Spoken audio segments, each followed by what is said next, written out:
Hi everybody, I'm Tash. And I'm Damo. And together we are thrilled to bring you this week's episode and the final episode for the year of The Bari Chronicles.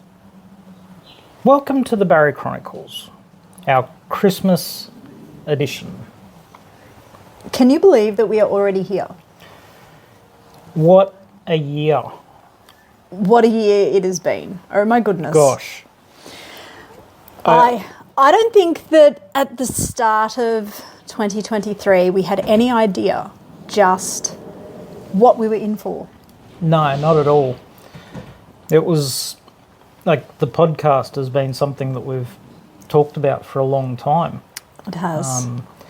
And just the whole process of getting to where we are now has just been such a roller coaster.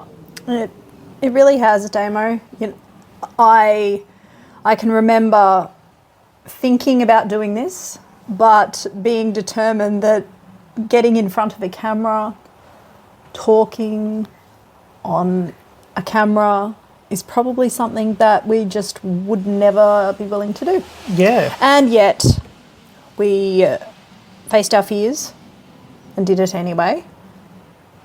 Learnt a lot of things along the way. Learnt a lot of things. Got the opportunity to wear fabulous Christmas attire. Yes, like my Christmas shirt. I think everyone needs an ugly Christmas shirt. I agree. And, you know, like questionable Christmas sweaters as well. Actually, can we just say that today is one of those unseasonably cold days in Geelong? Yes. So the wind is whistling, the rain is raining, and it's giving those winter vibes, even though it is summer, it's summertime. Australia can be a strange, strange place. Which is really nice. The only thing that would have made it better would have been a cup of Steve's eggnog. Yep, agreed. But But we drank that the other night. we did. Now we have coffee. So that's all good. You know, one of the things that I was so excited about this year was talking to Professor Wendy Brown. Oh, look, an absolute highlight. That was such a wonderful experience. I am so thankful to Professor Wendy for being willing to give up her time and just the whole process of going in there even. Yeah. How fantastic was that? And how far we've come in that I would never have been game to do that even a year ago. Oh, I completely agree with you. I still very much was feeling quite, quite intimidated in certain circumstances and situations. But the wonderful thing that I've learned over this last year is that the incredible professionals that sit within the bariatric space really are caring and kind humans. Yeah, and that's a real theme that I've noticed is that so many people, the surgeons, the dietitians, it's not just about making $1. Yeah. Which, you know, at one point I used to think that's why they did it. Yeah. It's about making a difference. Yeah. And I love that. I've really come to love that. Stop waving that stylus at me. Oh. He's got a stylus in his hand. Yes. And it looks odd. It controls my camera. Yes, I know. So I know that. I'll stop playing with it. But do they know that? No. So it just looks But like it is only a stylus I'm playing with. It just looks like you're waving his magical little magic wand. Yes. Anyway. And then Dr. Arun. How amazing was Dr. Arun? Yep, I totally agree. Such an incredible human, just insightful and really kind and generous in the way that he shared. And such a holistic approach Yep. to the way he does the surgeries and Agreed. the treatment that the aftercare that his patients get. It really inspired me that, you know, it's not just about the surgery. Yeah. I love that about Dr. Arun, and just the way that he was able to share and the stories that he shared, I think, really touched my heart, and I'm just so thankful that we've had the opportunity that we've had this year to be able to talk to people like Dr. Arun, who, you know, just sometimes, and I don't know about everybody that's listening, but sometimes we can definitely have that little bit of I don't know, like maybe even sort of a bit of a God complex about surgeons, or, you know, like they're on that pedestal, and of course they're wonderful, they're very well learned people, but I just love it when they share their stories and their heart.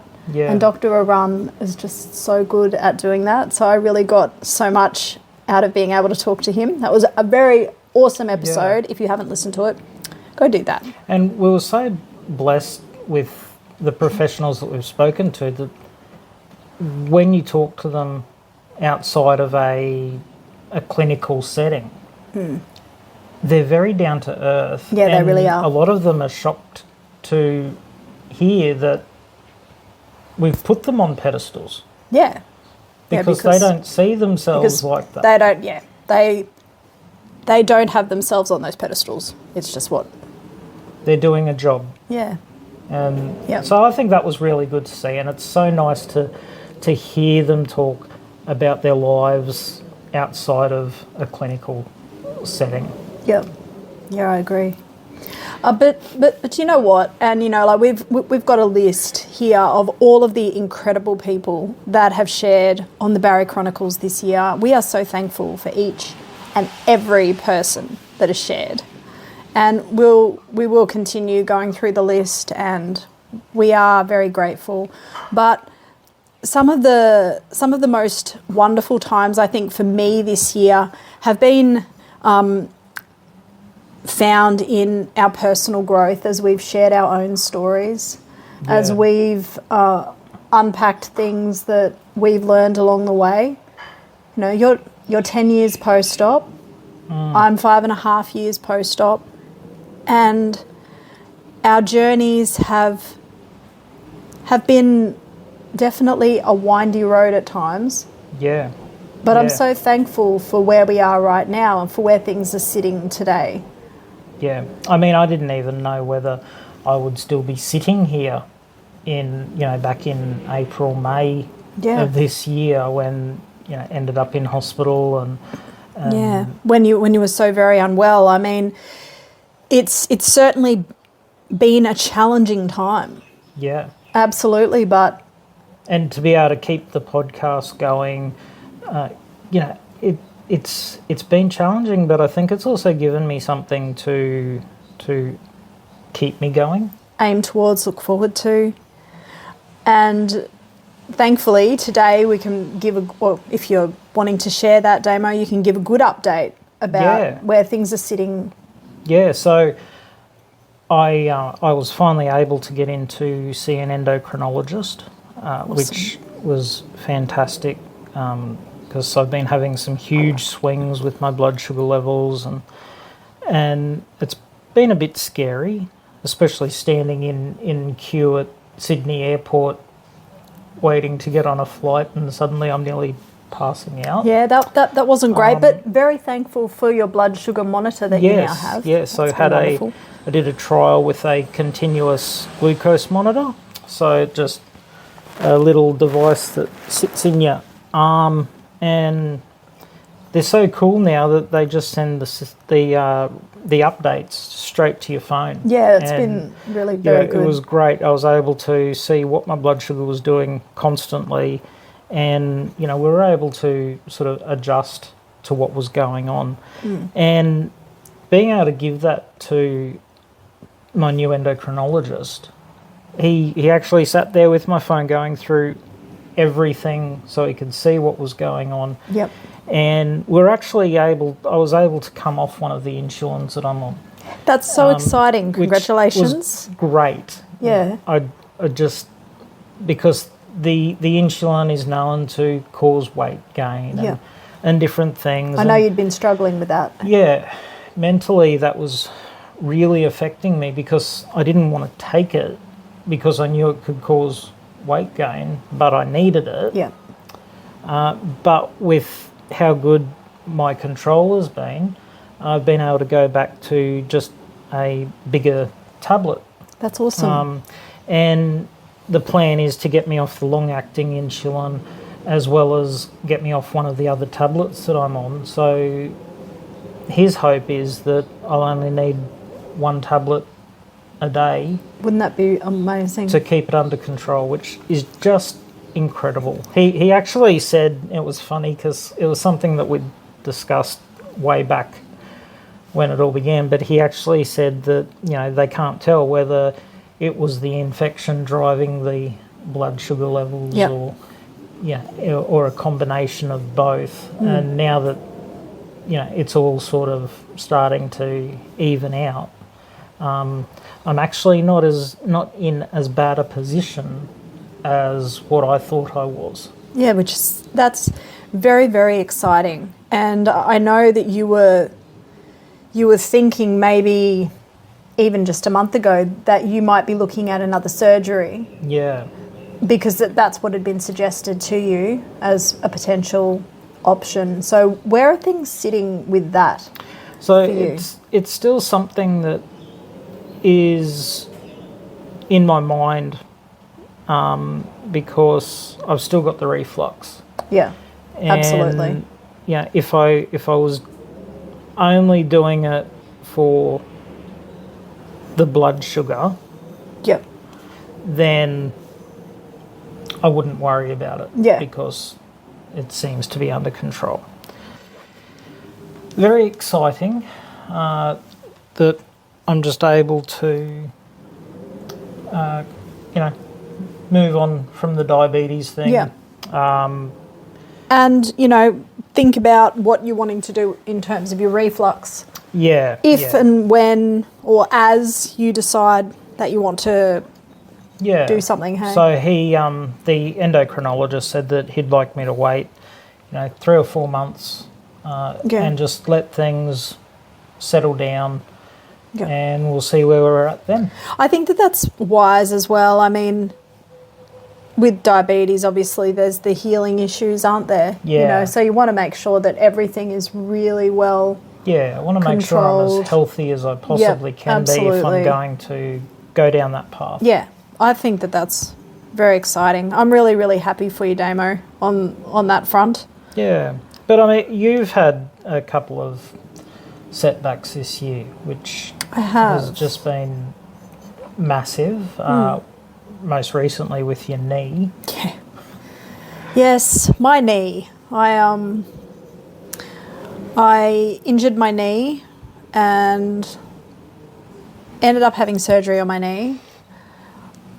And I was really fortunate in that I've had a very good recovery in terms of like my range of motion and all of those things, like well above or ahead of where someone would normally be, for my number of weeks post-op, and I'm very thankful for all of that.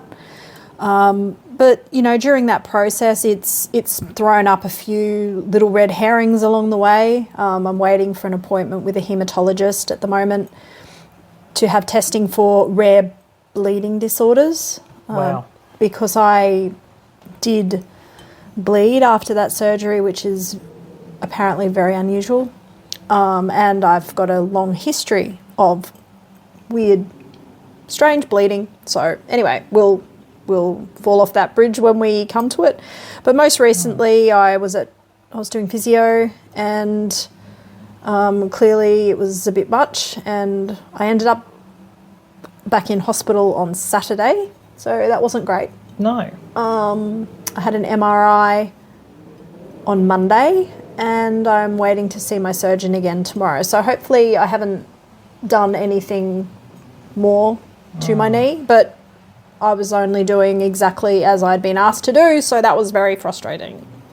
But Yes. it will be okay. Merry Christmas. Merry Christmas and a Happy New Year. So speaking of Christmas, Yes, we're coming up to we are. that time. We are coming up to that time of the year. What's your favourite Christmas recipe? Favourite. It's hard Wow. because there's so many, isn't there? So in our family, Christmas is a huge deal. Yeah. I mean, we're talking massive. Yep. Like, growing up, our dad would turn our lounge room into a walk-in Christmas tree. We'd, like, Wasn't that magical? next level, yeah. You know, we were incredibly fortunate. And I don't really think that we fully understood just how fortunate and how lucky we were growing up with the parents that we had. But very grateful for the amazing, magical Christmas memories. And very creative too. Yeah. Like, looking back to have the whole lounge room looking like As a Christmas tree. Yeah. Like, we're talking tree trunks up Yeah, tree trunks in the corners corners. of the wall, And and then green shade cloth from the ceiling with all the Christmas it decorations. looked like leaves and yeah, amazing. You know, Amazing. The one year we had the cat, remember, and they Yes, climbed they up climbed into up the into it. tree. Just amazing. But so Christmas decorating was always a big deal, but the food, oh my gosh, the food. So, Yes. favorite Christmas recipe for me would 100% be my probably my my sweet potato crumble. Yeah. Yep. I think that is probably my personal favorite. Yep. And I remember when I realised that I could freeze it and have it cold. Like, mind blown. Well, that just prolongs the enjoyment. Yeah, doesn't prolong it? the wonderfulness of it. Yeah. How about you, Damo? Favourite Christmas recipe? So, I think my favourite would be actually going back to our Christmas Eve tradition Yep. of sausage and cheese garland. Yes. Mum would make that when we were just little kids. Yep, she did. And I don't believe I've actually had a Christmas where I haven't had Without it, yep. sausage and cheese garland. I agree. It is in the Woman's Day Christmas recipe book Yes. from, way back. It's a white cover, and Mum always made that. And that tradition actually began when I was 6 years old, and our auntie, who has long since passed, and I used to, every year from when I was 6, we decided that we were going to have a tradition. We were going to do a Christmas Eve party. Yes. And we would stuff lollies and all sorts of things in drawers for months before, just to make sure that we weren't bringing all of that into the house at once. Because even back in those days, we were sort of bigger children, and Yes. we weren't allowed to, not allowed, but, we were trying to limit sugar and junk food and all of those kinds of, labelling things. As, because that was the level of our knowledge and experience back then. Anyway, there were Jersey caramels and Jaffas and all kinds of things in the drawer. Yes. In Pop's study. And we had all the things in there. And then one of our other aunties, she would make snowballs, which were just the most incredible things ever. And we would have the sausage and cheese garland and listen to the Christmas carols. Yeah. The Maya Music Bowl Christmas carols.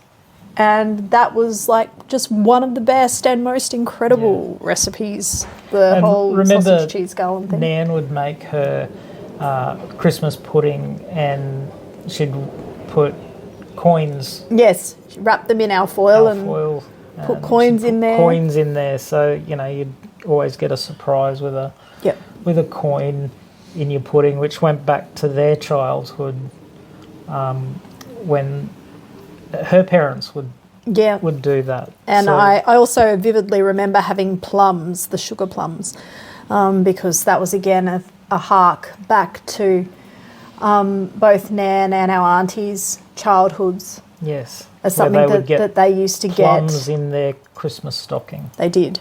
They did. So Very, very special, amazing memories. I think back to all of those different things that sort of said Christmas to me, and a lot of them revolved around things that we didn't have the rest of the time. yes, Definitely chocolate-covered anything. Chocolate-covered almonds are still a favourite of mine. yes, yeah. I love the chocolate-covered sultanas. Yes. Yep. So they're probably, the things that that I still... And even after weight loss surgery, I still enjoy those things. But, Yeah. I don't need to sit there eating the whole jar. Yeah. Like I once would have. Yes. Yeah, So, 100%. it's nice to be able to still continue those traditions Yeah. and just enjoying life. Yeah, 100%.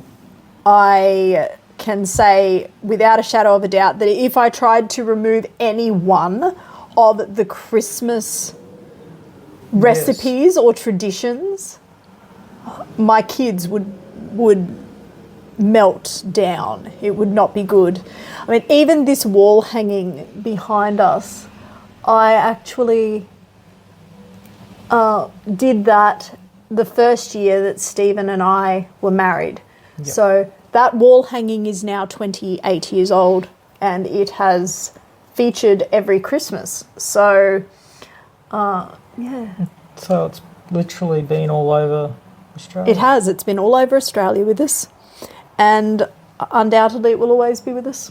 Yes, I think it's wonderful. Yeah, and I think it's great that your boys have the traditions that they're used to and things that make it Christmas for them. Yeah. Just like our daughter does, and our other sisters' boys, they have theirs, and they're also similar, that we're able to incorporate it all. Incorporate everything. Into a family meal. Yeah, into that Christmas meal, which is what it is what we do. We understand that Christmas can be a challenging time. We really do get it. We've had some doozy Christmases over the years as well. Yes, we have. But thankfully, things are really, really peaceful these days, which is just so beautiful. And we just have so much love and respect for one another in our traditions and the way that we go about that day. And being able to just spend time together. Yeah. And I think that's... Yep, it's very important. As I get older, it's such an important part for me is just cherishing the moments with the people that I love. Yeah, 100%. I agree with you. That's what matters. I think that, so if you're coming into your first Christmas post-weight loss surgery, it can be a really intimidating and challenging time. I vividly remember mine. I can remember everything about it, and I found it just so daunting. I didn't want to put anybody out. I knew I was going to be eating so much less. I was just consumed with a lot of anxiety over the whole process. It was, something that I found very, very challenging at that time. But what I've come to realise is that it is about those moments. It is about just enjoying what you can, finding some food options that are going to be great for you, and not allowing that to be something that prevents you from enjoying the people that you're with. Yeah. Yeah. Because if our family knows, or if the people that we're with are aware of our surgery, then really it's very easy. If they're not, and I also respect and understand that sometimes it's just easier not to share. Definitely. then there are ways around that as well.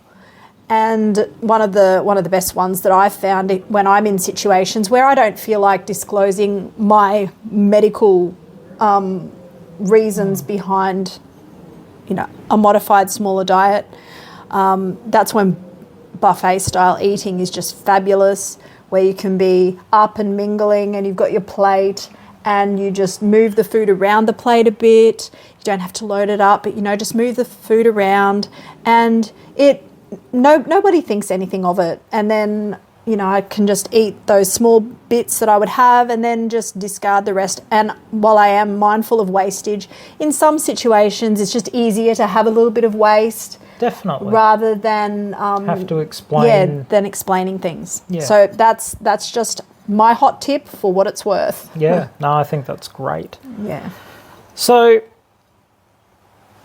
looking to the new year, it always excites me because for a long time, we've always sort of planned going forward. Yeah. And, I think if you don't know where you're going, you're not going to know when you get there. Yeah, I agree with you. And while we might not always exactly hit our targets, at least we can aim in the right direction. Yeah. So, the podcast. I'm really excited. We're already booking in professionals and some of our lived experience friends and members from BSA, and it's those moments, even with them, that I think I love the most is our lived experience members, and talking to them and seeing the victories, but also being able to share in the sadder times. Yeah, in those challenging times. It was just last night when we were speaking in our admin chat about just life and things. There are people that are in our admin chat for our Facebook group. So there are people that are in our admin chat that have been such a wonderful support, strength, just incredible friends to me. And there's one particular person there. I mean, I know that you have met her in person, but I haven't yet. Yeah. One of my goals for the next 3 months is to actually get to hug her face to face. There's just some really wonderful, exciting things that come when us bariatric folks get together. Yeah. When we support each other, because honestly, our situations, while our individual situations are different, we all have that common understanding of what it's like to have been in a bigger body and how it feels when we're suddenly doing life with all of the new challenges that come from having lost some weight. Yeah, definitely. And especially when there are people like some of our admin team that they've been there pretty much from the start of our journey. Yeah. And, it's that they've walked it with us. Yeah, they have. They know the good, the bad, the ugly, and, have seen me when my world was just crashing down. Yeah. And so I think it's really exciting. I'm looking forward to meeting up with one of our other admin on the Gold Coast. And that's going to be fantastic, because then I will have met our entire admin team. Yeah, the entire admin team, which is wonderful. Is amazing when we're all in different states and all over the place. So, it's really brought us together. Yeah, so that's I suppose, where I see us going in the next 12 months. I'm so excited, like you said, for all of those exciting podcast moments. I'm so excited for the new friends that we're going to make. Yeah. I'm so excited for that. I'm so excited for the next steps, and for the exciting things that we have in the pipeline. It's just a really, really wonderful end to this year, which has been a challenging year, but I'm looking forward to 2024 with hope in my heart that things are going to be, I'm hoping, just a little bit easier. Yeah. Yeah. No, it's been great. It really has. It really has. I really wouldn't change anything that, No, me either. Well, I mean, let's look at some of our other episodes that we've just absolutely loved. Yeah, so our first with Tiffany Peter from Obesity Collective. The work that the Obesity Collective is doing in this country to change the narrative around discussions about obesity is absolutely vital. Yeah, and Andrew from the Weight Issues Network. Yes, we met him in Sydney. He's just such a wonderful human being. If you don't know about those organisations, we will drop the links into the bio. Yeah, definitely. Of this podcast. Really, truly, go and give them a follow, give them some support, because that's really, I think, something that has come out of this year. It's something that I'm incredibly passionate about, and I know you are too, Damo, is that we would see everybody treated as equal. And I think that's what I love about these two organisations, is that it's not all about weight loss surgery, but it's about accepting people as they are and advocating for a holistic approach to their care, and getting rid of that bias that still exists in most areas of our lives. Yes. Just because we're living in a bigger body, we're suffering from the disease of obesity, doesn't make us less of a person. That's right. Than anyone else. And if anything has come out of 2023 for me, it is that I will spend the rest of my life advocating for that. Yeah. Yep. Amazing. Now, these two people that we're going to talk about next, Justine and Sally. Sally and Justine. Nutrition for weight loss surgery. Oh my goodness! These two ladies, these incredible people, dietitians that are actually advocating for us. Yep. As people living in bigger bodies. Living in smaller bodies. Just for good health. Just people living. Yeah. And they are actually out there advocating to see us live our best lives. Yeah. Fabulous resources. Yeah, the books are just incredible. Yep, they are. And the Elevate program. The Elevate program's wonderful. Is amazing. If you want to have a look at that, we'll drop that link in the bio as well. Yeah.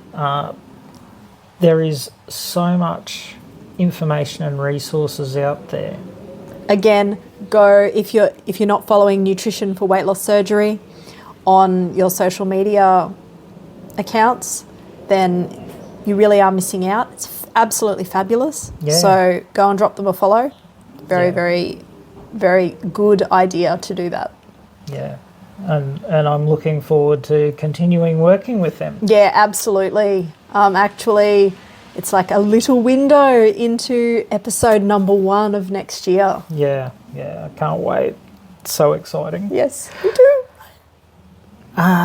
Our next guest was Dr. Callista. Oh, Dr. Callista, just, wow.